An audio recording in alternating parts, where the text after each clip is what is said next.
We have seen the meaning of statute. We have seen the procedure of lawmaking. Then we have seen the meaning of interpretation of statute. Then we are on the point that why it is necessary to study the subject of interpretation of statute. The need to study the subject of interpretation of statute. The first point is that to avoid vagueness, the specific meaning, the clear meaning of a provision of a word or a statute has to be looked into. Therefore, the job of judiciary is why it is necessary to make the interpretation to avoid the vagueness, so that the clear and specific meaning shall be attached to the word, expression, or the provision used in a statute. The second thing is that whenever there is a change in time and situation, it is necessary to change the interpretation. As we have seen, IPC has been enacted in the year 1860, Constitution enacted in the year 1950, and so many laws were enacted, and those laws should receive the contemporary meaning and the contextual meaning, because the reference shall always be given to the changing time, and therefore the meaning of the word, the meaning of the explanation or expression or the provision shall be given its contemporary or contextual sense. And therefore, for example, in Nas Foundation case, Supreme Court said that Section 377 enacted in the year 1860. At that time, it was true that homosexual activity was considered as an unnatural offense. But now it is time to preserve the right to privacy. And therefore, if consenting adults are involved in homosexual activity, for them, the Section 377 shall be decriminalized. And therefore, it is necessary to have interpretation of statute. Or we can take here the example of Article 21. Earlier, there was a narrow interpretation was attached to the Constitution.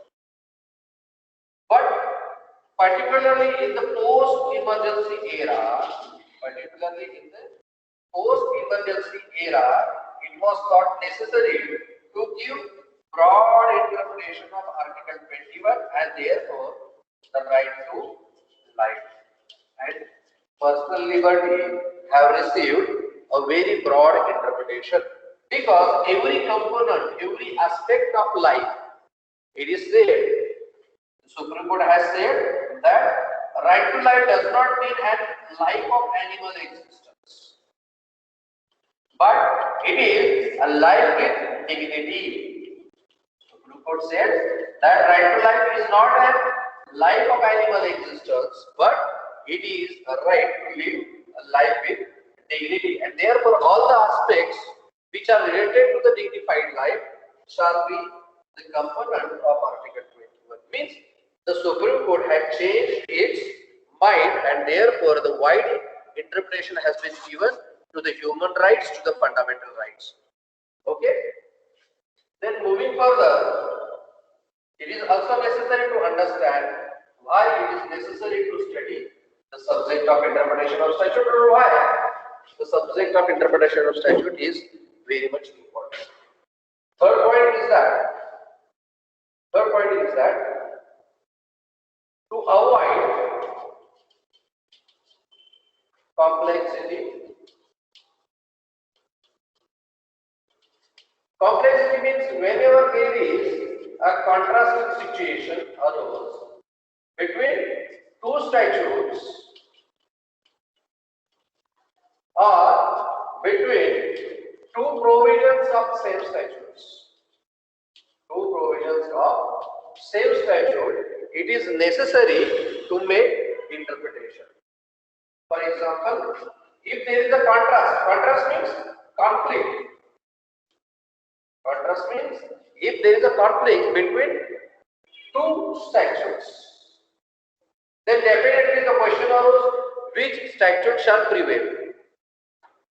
Whether, and if the two provisions of same statutes are contrasting or conflicting with each other, then again question arose that these inconsistent provision, need a interpretation. And therefore, for example, many times the question arose that Article 13 surplus 3 and Article 31A, 31B, 31C like that. Now Article 13 surplus 3 says that no law shall be in derogation with, no law shall be in derogation with this part, that is part 3 of the Constitution.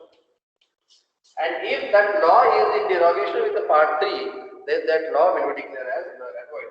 Article 13 surplus 3 मध्ये काय सांगितलं आहे की असा कोणताही कायदा केंद्र किंवा राज्य शासनाला करता येणार नाही की ज्याच्यामुळे फंडामेंटल राईटचे उल्लंघन होईल. आणि जर कायदा तयार केला तर that law will be considered as null and void to that extent.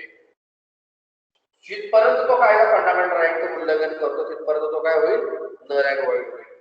On the other hand, Article 31A or B, Article 31B specifically says that for giving effect to directive principles of state policy, one or other fundamental right can be infringed, can be adjusted, can be violated. म्हणजे article 31 B कशात आहे, part 3 मध्ये आहे. Article 31 is part and parcel of article part 3, that is fundamental rights. Means article 30 says no law shall be in derogation with part 3. On the other hand, article 31 says that for giving effect to directive principles, one or other fundamental right can be adjusted, can be infringed. हे दोन्ही provision एकमेकांना कशा आहे, contrasting आहे, conflicting आहे. But still, the Supreme Court has given a liberal interpretation to Article 31B. Why?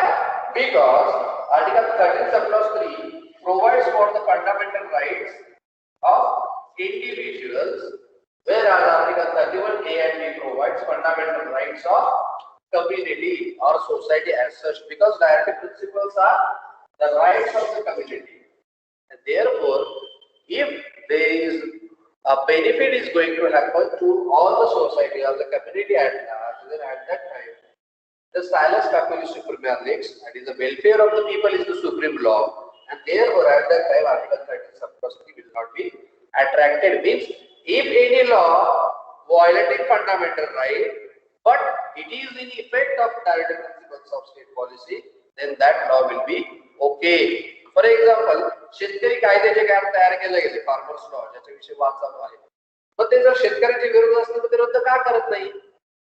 शेतकऱ्यांच्या विरुद्ध म्हणजे त्यांच्या फंडामेंटल राईटच्या विरुद्ध आहे. Fundamental right for example right to trade, business, commerce, article 91 मध्ये दिलेला आहे. पण याच्या विरुद्ध आहे, पण तो कायदा रद्द का करत नाही? का रद्द करत नाही? तर त्याच्यामुळे मोठ्या प्रमाणात समाजाला फायदा होणार आहे. उद्या सुप्रीम कोर्टात ही केस चॅलेंज होईल फार्मरची, आता ही चॅलेंज झालेली आहे. But in a definition, you have the opposite. This law is in derogation with part 3, and therefore it is liable to be declared as null and void. The government will make argument that for giving effect to directive principles, this farmers law has been made so that the community at large will be benefited. म्हणजे दोन्ही प्रकारचे, these are contrast to each other. Similarly, Article 15 surplus 1 says that there shall not be discrimination on the ground of race, religion, caste, sex, place of birth. Parantu Article 15 surplus 2, 3, 4 all are exceptions to Article 1. All these are exceptions. Exceptions means Article 15 surplus 2 provides that the reservation can be made in favor of social and economically backward classes, SC and ST. इथं म्हटलं discrimination करायचं नाही, इथं म्हटलं discrimination केलं तरी चालेल. इथं म्हटलंय special provisions can be made for the welfare of children and women. म्हणजे again discrimination is made on the basis of age and sex. इथे परत म्हटलंय for the purpose of education reservation can be maintain. Article 15 sub plus 4 and Article 29 sub plus 2. Means on the one hand, आपण म्हणतो की सगळीकडे equality पाहिजे, discrimination नाही पाहिजे आणि इथे म्हटले discrimination पाहिजे. Means these are again contrasting provisions of a same statute. मग कोणती बाबी पाळायची, कोणती फॉलो करायची? The question might arise. आता इथे two different statutes. For example, as per Indian Majority Act, the person who is 18 years of age shall be considered as a major. Person. Okay. But according to Juvenile Justice Care and Protection Act, the age of boy is considered as 16 years of age, and the girl is 18 years of age. In Hindu Marriage Act, the age of majority for boy is 21 years, for girl it is 18 years. Means all these are contrasting to each other, but still they are very legal, they are very constitutional valid, because the object clause of these statutes are different. Therefore, the Supreme Court has said we have avoided the complexity. There is no conflict, there is no inconsistency between two statutes on same subject matter, that is age. म्हणजे याच्यातून आपण ह्या आता सर्वसामान्य माणसाला समजणं अवघड आहे. एका ठिकाणी 18 वर्ष म्हटलं, एका ठिकाणी 16 वर्ष म्हटलं, एका ठिकाणी 21 वर्ष म्हटलंय. म्हणजे इथून कोणतं वय आम्ही पकडायचं? The question goes to the Supreme Court. Supreme Court said yes, all these are very legal, lawful statutes because the object of these statutes are different, and therefore to avoid complexities, to avoid the contrast or inconsistency, it is necessary to study the subject of interpretation of statutes. Okay. Then moving further, many times the technical language is used in the statutes. For example, the law like commercial laws,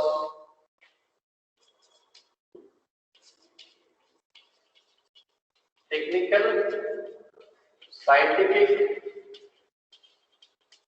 or commercial statutes.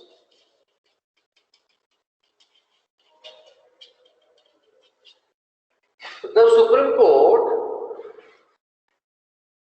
has to see whether the statute is enacted under the supervision of expertise, those who are expert in technical matter or a scientific matter or a commercial matter. For example, आता ज्या काही आपल्याला कोरोनाच्या लस द्यायच्या आहेत, the लस देणं is totally a scientific matter. The Supreme Court cannot decide what is scientific and what is non-scientific. The Supreme Court is not the authority to decide whether this dose, that is a corona vaccine, is a foolproof or not. It is up to the expertise to decide.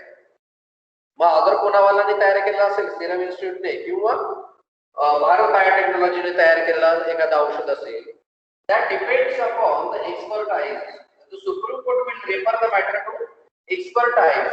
Those who are expert in technical matter, commercial matter or scientific matter. Commercial matter, for example, International Arbitration Authority तयार केलेली आहे.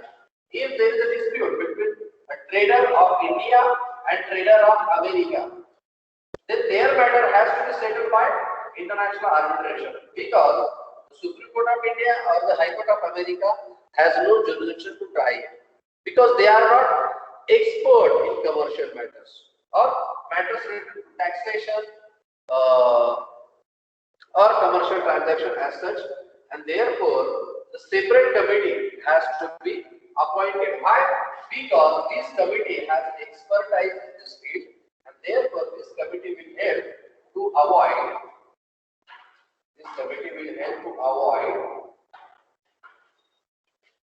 the confusion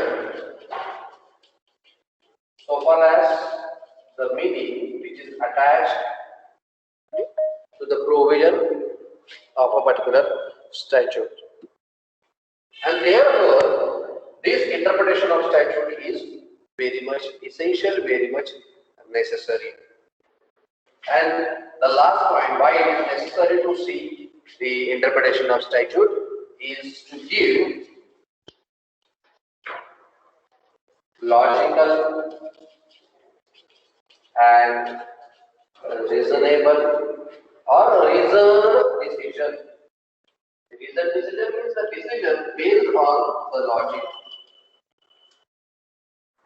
Decision which is based on the logic, and therefore the interpretation of statute is very much essential. The judge cannot say this is right and this is wrong. The judge has to say why it is right and why it is wrong. The judge has to give a reasoning to their decision, and this reasoning can be sorted out through the interpretation of statute. Of course, for the purpose of interpretation, it is necessary to take the help, and these are known as aids to interpretation. Supreme कोर्टाला देखील निर्णय देताना कशाचा तरी आधार घ्यावा लागेल. कशाचा आधार घ्यावा लागेल? Either of the statute itself or outside the statute. Inside statute काय काय आहे? तो कायदा स्वतः. त्या कायद्याला असेल, हेडिंग असेल, प्रोव्हिजन्स असतील, एक्सेप्शन्स आहे, शेड्यूल आहे, एटसेट्रा. आउटसाइड द स्टॅच्यूट म्हणजे त्या कायद्याचं पॉलिटिकल, सोशल, इकॉनॉमिक बॅकग्राऊंड काय आहे, किंवा काही रिपोर्ट्स कमिशनचे, कमिटीचे रिपोर्ट त्याच्यावर मागवले गेले का, बाहेर कोणी काही लिखाण केलं आहे का, रायटिंग्स आहे का ज्युरिस्टचं, ते बघावं लागेल. These are the outside statute. These are known as external aid. These are known as internal aids to the interpretation of statute. So, या सगळ्यांना आपण interpretation of statute. Why it is necessary to understand the subject interpretation of statute? These are the reasoning. I hope this is clear to all of you. कळालं का इथपर्यंत?